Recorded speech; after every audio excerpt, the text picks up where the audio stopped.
यह कहानी एक वफादार नौकर गोपाल की है जो अपने मालिक के प्रति निस्वार्थ भक्ति रखता है। हालांकि परिस्थितियां उसे एक कठिन परीक्षा में डाल देती हैं, जिससे उसे बहुत बड़ी सीख मिलती है। एक छोटे से गांव में सुरेश नाम का लड़का रहता था। बचपन में ही उसने अपने माता पिता को खो दिया। उसके पास न कोई सहारा था, न ही उसके पिता की कोई जमीन। वह एक छोटी सी झोपड़ी में रहता था, लेकिन गांव में आई बाढ़ के कारण उसकी झोपड़ी भी बह गई। गांव के जमींदार धर्मदास बहुत दयालु व्यक्ति थे। उन्होंने सुरेश पर दया कर उसे अपने यहाँ काम पर रख लिया और रहने के लिए एक झोपड़ी दे दी। समय बीतता गया और सुरेश बड़ा हो गया। अब वह पूरी लगन से जमींदार के यहाँ काम करता था और जमींदार भी उस पर बहुत भरोसा करने लगे थे।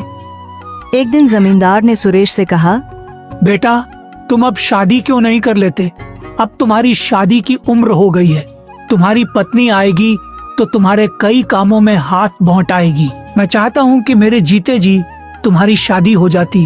क्या जाने कब भगवान का बुलावा आ जाए। सुरेश बोला, मालिक, ऐसा क्यों कह रहे हो? मेरे लिए आप ही सब कुछ हैं। आप जैसा उचित समझे मैं वही करूंगा। जमींदार बोले, मेरी नजर में तुम्हारे लिए एक बहुत अच्छी लड़की है। शादी के खर्च की चिंता मत करना, वह मेरी जिम्मेदारी होगी। सुरेश झिझकते हुए बोला, जो भी आपका निर्णय होगा वह मेरे भले के लिए ही होगा। आप मेरे पिता समान हैं। धर्मदास का बेटा विक्रम यह सब सुन लेता है और गुस्से में अपने पिता के पास आता है। पिताजी, ये आप क्या कर रहे हैं? सुरेश हमारा नौकर है और आप उसकी शादी का खर्च क्यों उठा रहे हैं? धर्मदास ने सख्ती से जवाब दिया, वह मेरा नौकर नहीं, बेटे जैसा है। विक्रम चिढ़कर बोला, आप मेरे पिताजी हैं या उसके? धर्मदास नाराज होकर बोले, जब मैं बीमार था तब कहाँ गया था तुम्हारा अपनापन? तब सुरेश ने मेरी कितनी सेवा की थी।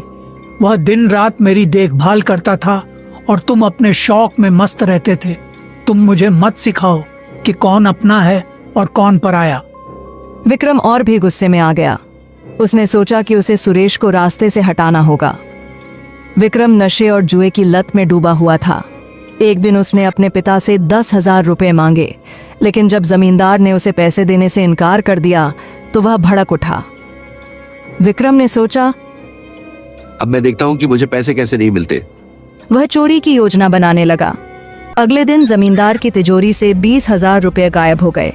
पूरे घर में हड़कंप मच गया। विक्रम मौके का फायदा उठाकर बोला, पिताजी, चोर और कौन हो सकता है? सुरेश ही होगा। सुरेश हैरान रह गया। उसने सफाई दी, मालिक, मैं ऐसा नहीं कर सकता। आप पर मेरा पूरा जीवन समर्पित है। लेकिन विक्रम ने उसे झूठा ठहराते हुए उसके घर की तलाशी की मांग कर दी। जमींदार ने पहले विक्रम के कमरे की तलाशी ली, लेकिन वहां कुछ नहीं मिला। फिर सुरेश की झोपड़ी की तलाशी ली गई और वहां से पैसे मिल गए। सुरेश स्तब्ध रह गया। यह कैसे हो सकता है? यह किसी की साजिश है। जमींदार का भरोसा टूट गया। विक्रम बोला, देख लिया पिताजी, अब पता चला कि कौन सच्चा है और कौन झूठा। धर्मदास को बहुत बड़ा झटका लगा। उन्होंने सुरेश की तरफ देखा, लेकिन कुछ नहीं बोले। सुरेश रोते हुए बोला, मालिक, मैं निर्दोष हूँ। मैं आपके लिए जान दे सकता हूँ, पर चोरी नहीं कर सकता। धर्मदास ने गहरी सांस ली और कहा, मुझे अब कुछ नहीं कहना, तुम यहाँ से चले जाओ।